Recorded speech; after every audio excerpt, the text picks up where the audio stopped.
دوسرا اسٹیپ، دوسرا مقام جو اللہ نے بیان فرمایا وہ یہ کہ تم نبی کی عزت کرو، نبی کی تعظیم کرو۔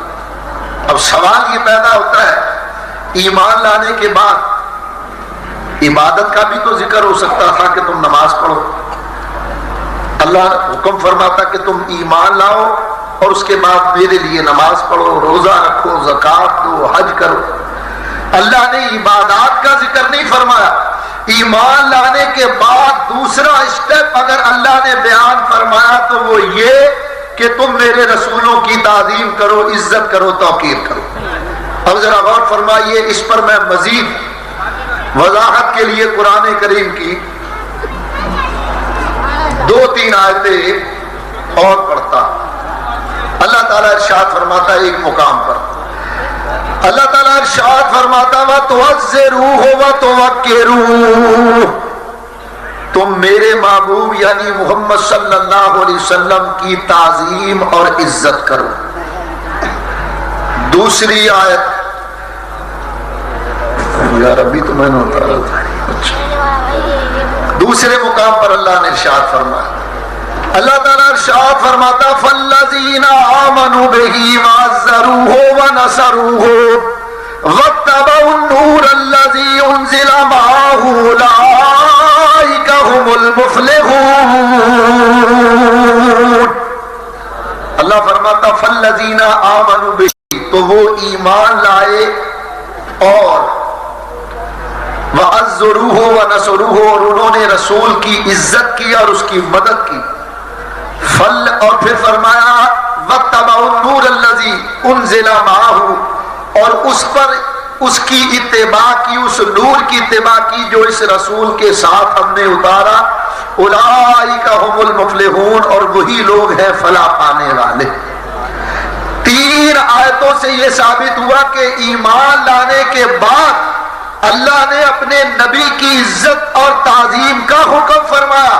معلوم ہوا اجروئے قرآن یہ بات ثابت ہوئی کہ اللہ پر ایمان لانے کے بعد، اس کے رسول پر ایمان لانے کے بعد سب سے پہلا اسٹیپ اور مقام اگر ہے تو وہ یہ کہ رسول کی عزت کی جائے، رسول کی تعظیم کی جائے۔ میں ایک دلیل دیتا ہوں، کتاب کا نام ہے یہ دلال النبوت، اس میں بھی موجود ہے، اور حافظ ابو نعیم کی حلیۃ الاولیاء۔ یہ واقعہ آپ نے پہلے بھی سنا ہوا لیکن مضمون سے متعلقہ ہے اس لیے پیش کرا۔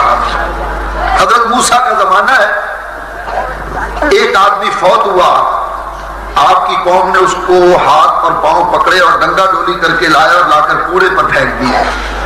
اللہ نے موسیٰ علیہ السلام پر وحی کی کہ اے میرے کلیم، میرا ایک بندہ فوت ہو گیا اور تیری امت نے اس کے ساتھ اچھا سلوک نہیں کیا، اس کو کوڑے کرکٹ کے ڈھیر پر پھینک دیا، اس کو وہاں سے اٹھاؤ، غسل دو، کفن پہناؤ، نماز جنازہ پڑھ کر اس کو دفن کرو۔ حضرت موسیٰ علیہ السلام قوم کے پاس آئے، تم نے کس کو قتل کر دیا، کس کو کوڑے کرکٹ کے ڈھیر پر پھینک دیا؟ یار بھی اللہ، وہ آدمی تو 200 سال سے اللہ تعالیٰ کی نافرمانی کر رہا ہے، 200 سال سے اللہ کا نافرمان ہے، کوئی 1-2 سال کی بات نہیں۔ موسیٰ علیہ السلام بھی بڑے حیران ہوئے کہ 200 سال سے اللہ کی نافرمانی کر رہا، اور اللہ کہتا میرا بندہ۔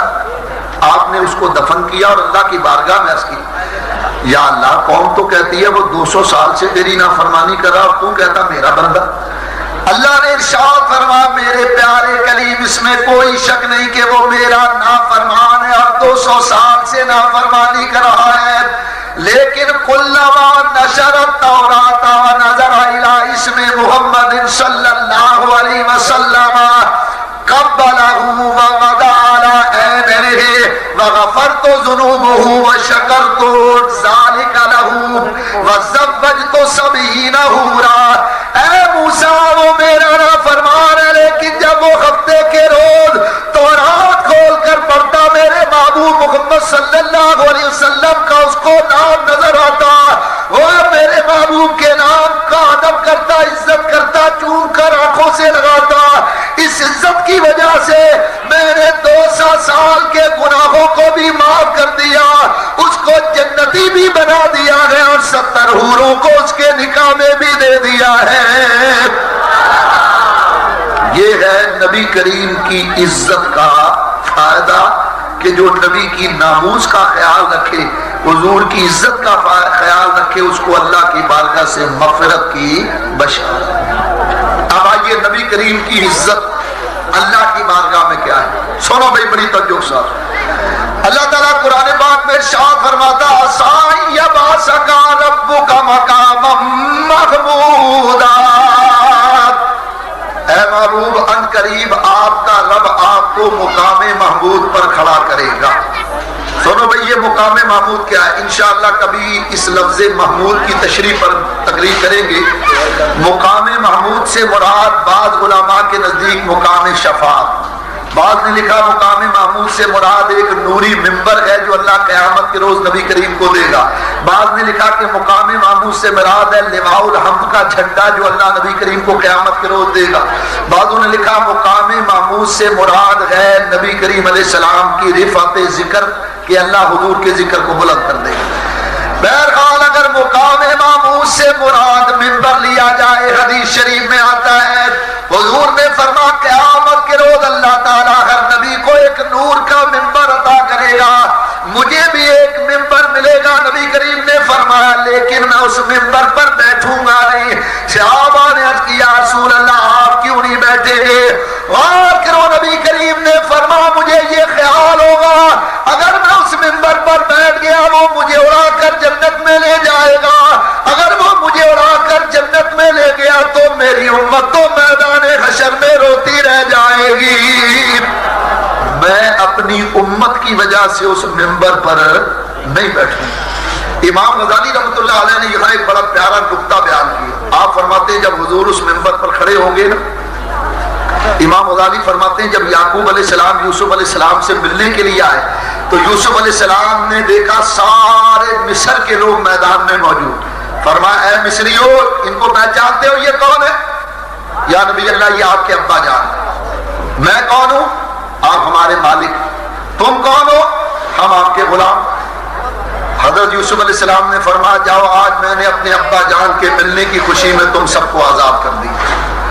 امام جلا حضرت علامہ ملا معین کاشفی نے ماتم نبوت میں لکھا بالکل اسی طرح قیامت کا روز ہوگا، حضور جب اس منبر پر کھڑے ہوں گے اللہ فرمائے گا میدان حشر میں جمع ہونے والوں یہ بتاؤ کہ میں کون ہوں؟ یا اللہ تو ہمارا خالق و مالک ہے، تم کون ہو؟ یا اللہ ہم تیرے بندے ہیں۔ یہ کون ہے؟ یا اللہ یہ تیرے محبوب ہے۔ اور اللہ فرمائے گا میدان حشر میں جمع ہونے والوں آج میرا محبوب میری بارگاہ میں موجود ہے، جب آج میں نے اپنے محبوب کے ملنے کی خوشی میں تم سب کو جنتی بنا دیا ہے۔ نعرہ تکبیر، نعرہ رسالت۔ یہ ہے اللہ کی بارگاہ میں نبی کریم علیہ السلام کی عزت۔ ایک آیت دوسری آیت ایمان سے بتانا بھی میری بات کی توجہ سننا۔ ہم نماز پڑھتے ہیں، روزہ رکھتے ہیں، حج زکات عمرہ نیک کام کرتے ہیں، کس لیے؟ کہ اللہ راضی ہو جائے۔ بولو یہ سارے نیک کام ہم اسی لیے کرتے ہیں کہ اللہ راضی ہو جائے، اللہ کو راضی کرنے کے لیے۔ لیکن کمال عزت یہ ہے کہ اللہ اپنے بندے کو راضی کرے۔ چنانچہ ذرا دیکھو حضرت موسیٰ علیہ السلام کو جب اللہ نے تورات عطا فرمانی چاہی تو اللہ نے فرمایا اپنی قوم کے 70 آدمیوں کو لے کر کوہ طور کے پاس آ جاؤ۔ آپ 70 آدمی لے کر آئے، ان کو پہاڑ کے قریب چھوڑا، خود پہاڑ پر آ گئے۔ جب آپ پہاڑ پر آئے تو اللہ نے قرآن میں فرمایا ما آجلک عن قومک یا موسیٰ، اے موسیٰ تو اپنی قوم کے لوگوں کو چھوڑ کر جلدی سے پہاڑ پر کیوں آ گیا؟ قال ہم اولائی علی اثری، یا اللہ وہ میرے پیچھے پیچھے آ رہے ہیں۔ واجلت الیک رب لترضی، اور یا اللہ میں تیری بارگاہ میں جلدی سے اس لیے آ گیا کہ یا اللہ تاکہ تو راضی ہو جائے۔ غور کرو کلیم اللہ وہ ہے جو اللہ کو راضی کرنا چاہتے ہیں، اور حبیب اللہ وہ ہے کہ جن کو خود اللہ راضی کرنا چاہتا ہے۔ وَلَسَوْفَ يُؤْتِيكَ رَبُّكَ فَتَرْضَىٰ، اے محبوب ان قریب آپ کا رب آپ کو اتنا دے گا کہ آپ راضی ہو جائیں گے۔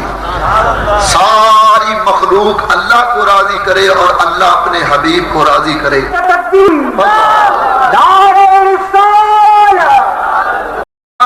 اللہ فرماتا فَلَا وَرَبِّكَ لَا